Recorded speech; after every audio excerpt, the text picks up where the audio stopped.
Hello friends, I am Shweta Singh, Assistant Professor, Biani Girls College. The topic on which I am going to present my lecture is the negative control of lac-operon and about tryptophan-operon. So in the previous lecture, I have already told you about how the positive control of lac-operon it occurs, where the lactose, when it is present, it will prevent the repressor to bind with the operator site. That was the positive control. Here you can see the negative control of lac-operon.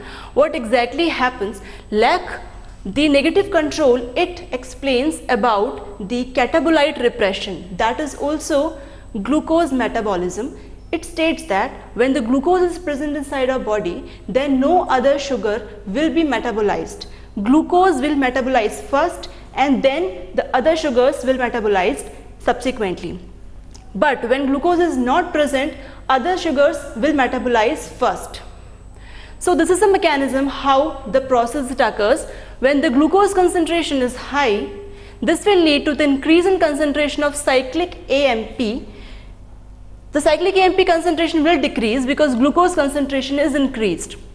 So when cyclic AMP is low in concentration, no cyclic AMP and CRP will be formed. This complex is important for the transcription of or the metabolism of the subsequent sugars.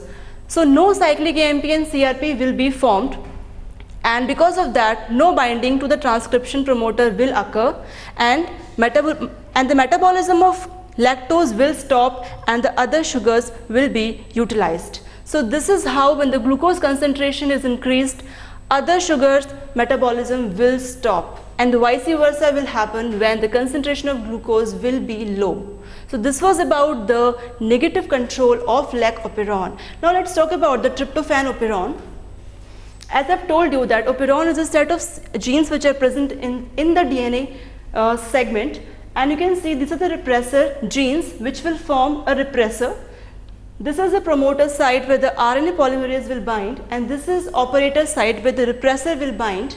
This is attenuation sequence, and these are the enzymes which will form chorusmic acid, and ultimately that chorusmic acid will give rise to tryptophan. So how it occurs?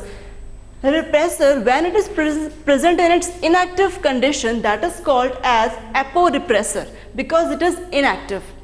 So when tryptophan is present, that tryptophan is considered as co-repressor. Why co-repressor? Because it will bind with the repressor and it will activate that repressor so that the repressor can bind with the operator, and then it will stop the formation of chorusmic acid and no tryptophan will form. This will happen when tryptophan is already present inside the body. But when there is no tryptophan, then the process which will occur, which will ultimately lead to the formation of tryptophan when it is not present inside the body. So this is about the tryptophan-operon, and for more details you can log on to our website www.gurukpo.com. Thank you and thank you.